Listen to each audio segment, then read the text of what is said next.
Hello everybody, this is Germ. Welcome. Today I am playing a Squad Deathmatch with a UMP-45 and the RPG-7 and I forget what I have for the handgun, but it doesn't really matter because I don't think I use it that much. I am experimenting with some new render settings using Sony Vegas, which is what I use to make my videos.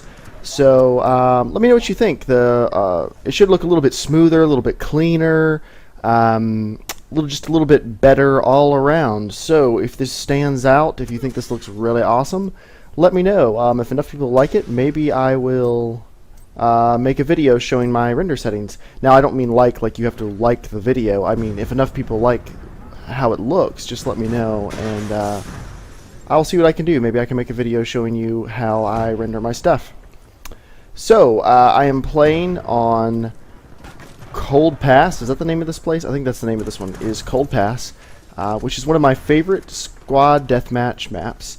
There's a couple reasons I like it. I like it because a lot of the houses are pretty similar, so I don't have to come up with a new strategy for clearing them. I can just kind of do the same thing, which sounds a little bit lazy, and I guess it probably is, but it makes it easier for me, so...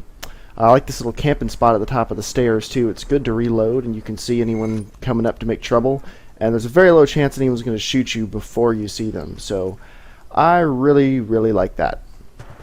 Now what I want to talk about in the video today is Battlefield 3. Who doesn't want to talk about Battlefield 3? Battlefield 3, it seems that's all people can talk about these days for good reason. I mean, Battlefield 3 I think has the potential to be easily the best shooter of the year, one of the best games for the year, and one of the best games in the last 4 or 5 years, honestly, I think.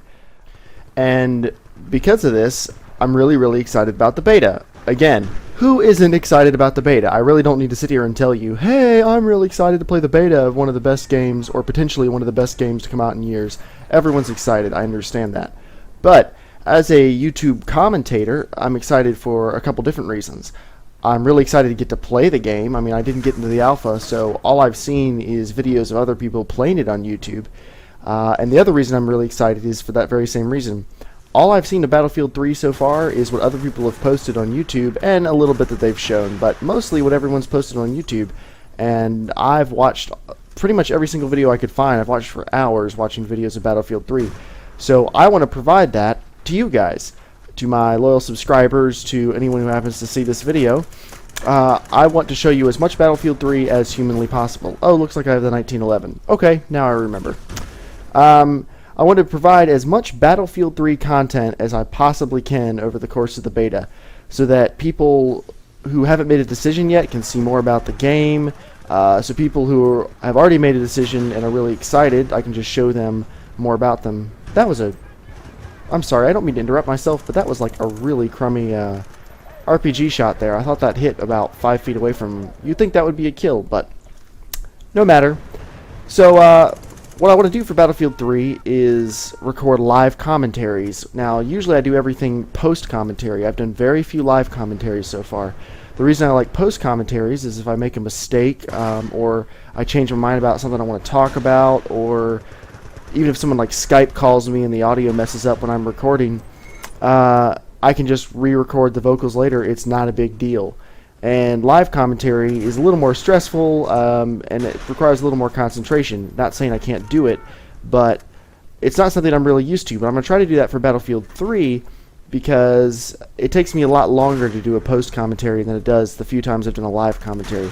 A live commentary, I can just record it, and if it was good, I can post it. If it wasn't good, I don't post it, but I don't have to go through and do a bunch of editing and rendering and everything like that. So I'm going to do live commentaries because I want to get as much content out as possible. Now, I'm not just going to play the same exact thing over and over. When I say I want to have as much content out as possible, what that means is I'm going to try to use every single weapon I can get my hands on, every single attachment I can get my hands on, every single sidearm, every single vehicle that I'm able to. That's not a promise, but I promise I'm going to try. So that any questions you have about any of those things, you'll get to see as much about them as I can possibly bring to you. Now, there's obviously things that are my weakness, like you're not really going to see me dominating with any of the sniper rifles in the beta, because I'm not a very good sniper. You see my rushing recon videos. The only reason I'm okay is because I play tons and tons of matches to get a decent match where I play as a recon kit. I'm not that good of a recon. I can play the recon function of the class pretty well. I can spot enemies, I can call in airstrikes, stuff like that.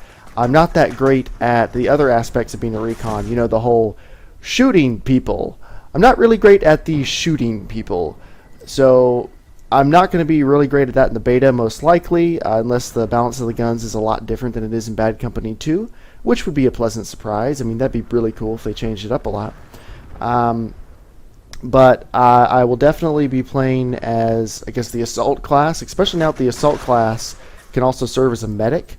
That's probably going to be my favorite class, because the two classes I play the most are Assault and Medic. So you combine them, and it's like, why would I not play that? So here, really quick, you can have a knife in the head, because I don't like you. So that's what I'm going to try to do. And I just want to let you guys know that, so you can be on the lookout for it. So you can be checking in hopefully multiple times per day to see the videos that I'll be posting. And I don't know how long the beta is going to be. I guess none of us know how long the beta is going to be. But I will try to bring you a video at least every weekday, hopefully more than one every weekday, maybe some on the weekends. I mean, we'll see how it goes. So that is my plan. So let's talk about the gameplay a little bit. The gameplay's been going pretty well. As you can see, these buildings are getting torn to pieces. We have a lot of people using explosives. I think most everyone that's using explosives is using 40 mils. I haven't seen too many other people with the RPG like I'm using. But as I've talked about for rush games before, I really like using the engineer class sometimes, because the explosives are really handy when you need to clear a building out or clear a pathway. And the same can be true of Squad Deathmatch. More than any other game match, our game mode, Squad Deathmatch has a lot of camping. I mean, there are people in the upstairs of almost all of these houses, and like him, what was he even doing? I don't understand. He might have been waiting for his health to come back after he killed that guy. But people camp so much. So if you see someone in the upper story of a house, it's great to be able to pull out a 40 mil or a grenade launcher or a RPG or something like that, any sort of rocket launcher, and just take a wall out, take the second floor out, try to collapse the building. It's really, really useful. And then I like the silenced weapons. They're really great for storming up into a house and clearing people out. It's not uncommon to get up into the second floor of a building and take out a couple people before the other people that are in the upstairs know. I've taken out 2 people in the upstairs, and the third person was a recon. He was just sitting in the window, 10 feet away. Like, he wasn't hiding in a whole other section of the house or anything. I mean, the only way he did not see me was because he was stuck on his scope. And he didn't hear me, or at least didn't hear me that much, and he was just totally oblivious, and I was able to take him out easily. And that happens all the time. So silenced weapons are really good for stuff like that. And of course I have grenades, and I love chucking grenades through windows. See, he was hiding in that corner here, so I wouldn't have been able to kill him without the RPG unless he poked his head up. So it's really an invaluable thing you can use. So the combination of that and the UMP are really good. So let's talk some of my strategies. Now, some of you probably already know my strategy for squad death matches is to work your KD. Your kill-death ratio is actually kind of important in squad deathmatch, but not your kill-death ratio so much as the kill-death ratio of everyone on your team. Now, if your kill-death ratio is abysmal, if it's like 0.5 or below, you're really hurting your team because some other team is cleaning up on you. So you might want to play a little more carefully. But as a whole team, if you have above a 1 KD, like if you're in first place or second place, but you're really close to first, you want to play aggressive, or whatever aggressive means for you. Now, if you really get on your hot streaks when you're sitting up in a window sniping people from 200 yards away, okay, I consider that to be playing aggressively. That's not my version of aggressive. My aggressive is storming from house to house, like floor to floor, wiping people out. That's how I do aggressive. So when I try to play aggressively, I try to do it when we're already ahead. I try to push the advantage. I try to keep people scared. I try to keep them pushed back into their spawn. I try to keep them trying to think on their toes. If we get behind, my whole strategy has to change. I have to sit up in a house or be a little careful, stay on the outskirts of the map, and just play a little bit of a slower game. And some people, that's their version of aggressive, or that's their version of dominating. That's where they do the best. So really, whatever style is best for you, as long as you're ahead, do it. I mean, push as hard as you can. I mean, be as aggressive as you can, whatever your version of aggressive is. If you get behind, you need to be more careful. It's not like in, say, Call of Duty or another typical team deathmatch based game. You can't just be careful the entire game and expect to win, because there's 4 teams. There's 4 miniature teams. So you could be as careful as you can possibly be, and you could lose just for the simple sake that another one of the teams is doing better than you are, being more aggressive. So you can't be careful and really cautious forever, but if you're a little bit behind, it's a good idea to do that for a little while at least. You can try to catch back up so you can get back in the running. Because the last thing you want to do is just run out and die over and over and over again, and then your whole team loses because you've just been feeding yourself to the other team. They've just been reaping kills off of you. Fortunately, that's not the case in this game. This is a little bit of a tight match. As you can see, the top 2 teams, or top 2 squads, we were pretty tightly matched the entire time, which is good. That's how I like it. And the other 2, they weren't that far behind. You know, they weren't. The people in 4th place, they weren't all the way up. I mean, they probably didn't really have a shot at winning, but they weren't doing that badly. And you know, we're about to win here in just a second, providing we get another kill. And of course, I know we're going to, because this is a post commentary. But you know, we're about to win the match, but it hasn't felt like that the entire time. I mean, it's been a pretty tight, intense match, and I really enjoyed it.